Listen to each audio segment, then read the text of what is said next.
Hi అండి, నమస్తే. నేను మీ Lakshmi. Welcome to Lakshmi kitchen. ఈరోజు మన వీడియోలో సంవత్సరం పాటు నిలవ ఉండే నిమ్మకాయ ఊరగాయ ఎలా చేసుకోవాలో చూద్దామండి. చాలా సింపుల్ ప్రాసెస్లో అయితే చూపించబోతున్నానండి. మన ఛానల్ని ఫస్ట్ టైం చూస్తున్నట్లయితే ప్లీజ్ లైక్ చేయండి, సబ్స్క్రైబ్ చేసుకోండి. వీడియోని స్కిప్ చేయకుండా ఎండ్ వరకు చూడండి.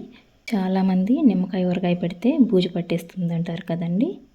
ఈరోజు నేను చెప్పే ప్రాసెస్లో మీరు ఒకసారి చేసి చూడండి. సంవత్సరమైనా కూడా పాడవకుండా అలాగే ఉంటుంది. నెక్స్ట్ ప్రాసెస్లోకి వెళ్దామా. అందుకోసం ముందుగా నిమ్మకాయలు తీసుకోవాలండి. ఇలా బాగా పండినవి తీసుకోండి, మచ్చలేమీ లేని కాయలు తీసుకోండి. ఇప్పుడు ఇవన్నీ కూడా వాటర్ వేసుకొని నీట్గా కడిగి పెట్టుకోవాలి. ఇప్పుడు ఆ వాటర్ అంతా కూడా డ్రై అయిపోయేలాగా ఒక పొడి క్లాత్ తీసుకొని నీట్గా అయితే తుడుచుకునేయాలండి. తుడిచిన తర్వాత ఒక 5 minutes పక్కన పెట్టేసుకోవాలి. ఇలా అన్నీ కూడా ఇలా చేసి పెట్టేసుకోవాలండి. ఇప్పుడు ఈ నిమ్మకాయలన్నీ కూడా చిన్న పీసెస్ లాగా కట్ చేసుకుందాం. ఇలా మీకు వీడియోలో చూపిస్తున్న విధంగా మీకు ఏ సైజులో కావాలో ఆ సైజులో కట్ చేసుకోండి. నేనైతే ఈ సైజులో కట్ చేసుకుంటున్నాను. ఒక కాయకి 8 పీసెస్ అయితే వచ్చాయి. ఇలాగే సేమ్ అన్నీ కూడా కట్ చేసేసుకోవాలి. మీకు ఒకవేళ నిమ్మకాయలు మచ్చ లేకుండా దొరకలేదు అనుకుంటే అక్కడక్కడ మచ్చలుంటే ఇలా చాక్తో తీసేసుకోండి. మరీ ఎక్కువ మచ్చలు ఉండేటివి అయితే తీసుకోవద్దండి. 1-2 మచ్చలు ఉంటే మాత్రం పర్లేదండి, అలాగే కట్ చేసి వేసుకోవచ్చు. ఇలా అన్నీ కూడా కట్ చేసేసుకున్న తర్వాత నెక్స్ట్ మిక్సింగ్ బౌల్ ఒకటి తీసుకుందామండి. బౌల్లోకి గింజలు ఏమీ లేకుండా ఈ దెబ్బలు మాత్రమే సపరేట్ చేసి వేసేసుకుందామండి.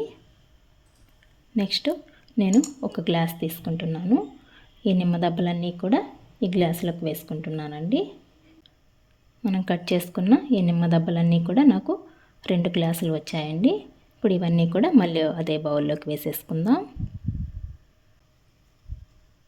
మనం కట్ చేసి పెట్టుకున్న ఈ నిమ్మ దెబ్బలన్నీ కూడా 2 గ్లాసులు ఉన్నాయి కదండి.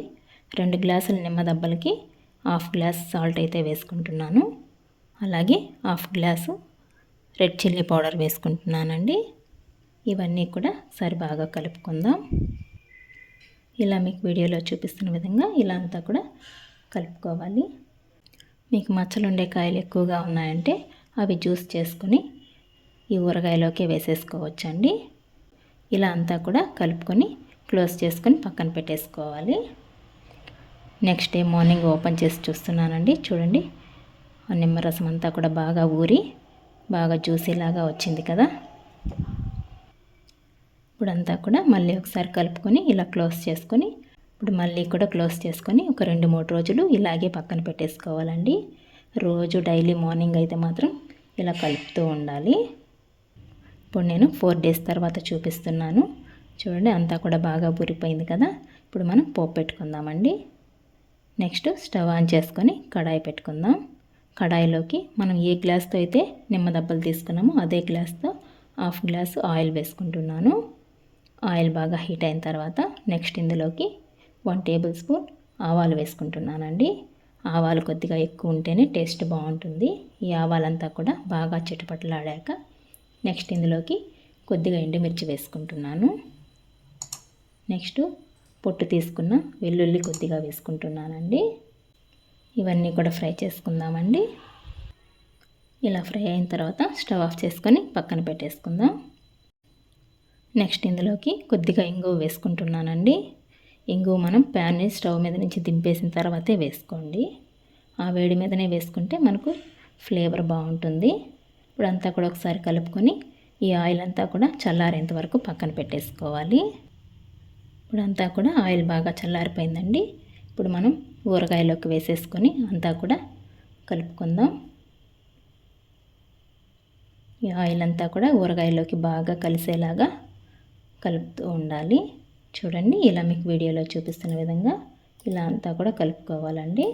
ఫైనల్గా మనం ఆవాలు, మెంతులు, కొద్దిగా జీరా వేసుకొని ఫ్రై చేసుకొని పొడి చేసి పెట్టుకున్నానండి. ఆ పొడిని 1 tablespoon వేసుకుంటున్నాను. ఇదంతా కూడా ఊరగాయలోకి బాగా కలిసేలాగా కలుపుకోవాలి. ఈ ప్రాసెస్ అంతా కూడా మనం తడేమీ లేకుండా ఉండేలా చూసుకోవాలండి. మనం తీసుకునే ప్లేట్ కానీ బౌల్ కానీ దేనికి కూడా తడి లేకుండా చూసుకోవాలి. ఇలా కానీ మనం చేసుకున్నామంటే సంవత్సరం పాటు మనకు బూజు పట్టకుండా చాలా బాగుంటుందండి. ఇలా చేసి పెట్టుకున్న దాన్ని మనం ఒక గ్లాస్ బాటిల్లో కానీ వేసుకొని స్టోర్ చేసి పెట్టుకున్నామంటే మనకు సంవత్సరమైనా కూడా పాడవకుండా అలాగే ఉంటుందండి. టేస్ట్ కూడా చాలా చాలా బాగుంటుంది. మనం ఇక్కడ లెమన్ జ్యూస్ యాడ్ చేయకనే చూడండి, మనకు జ్యూసీగా చాలా బాగుంది. మీకు ఊరగాయ ఇంకా కూడా జ్యూసీగా కావాలనుకుంటే మీరు లెమన్ జ్యూస్ వేసుకుంటే ఇంకా కూడా ఎక్కువ వస్తుందండి. చూడండి, చూస్తుంటేనే నోరు ఊరిపోతుంది కదా.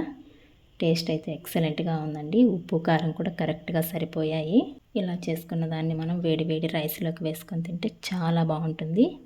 పెరుగన్నంలోకి సైడ్ డిష్లా పెట్టుకున్న చాలా చాలా బాగుంటుందండి. మీరు ఒకసారి ట్రై చేయండి. మీకు ఎలా వచ్చిందో కామెంట్ చేయండి. నా వీడియోస్ కనుక మీకు నచ్చినట్లయితే ప్లీజ్ లైక్ చేయండి. మీ ఫ్రెండ్స్ అండ్ రిలేటివ్స్కి షేర్ చేయండి. మరిన్ని కొత్త వీడియోస్ కోసం మన ఛానల్ని సబ్స్క్రైబ్ చేసుకోండి. థ్యాంక్స్ ఫర్ వాచింగ్ అండి.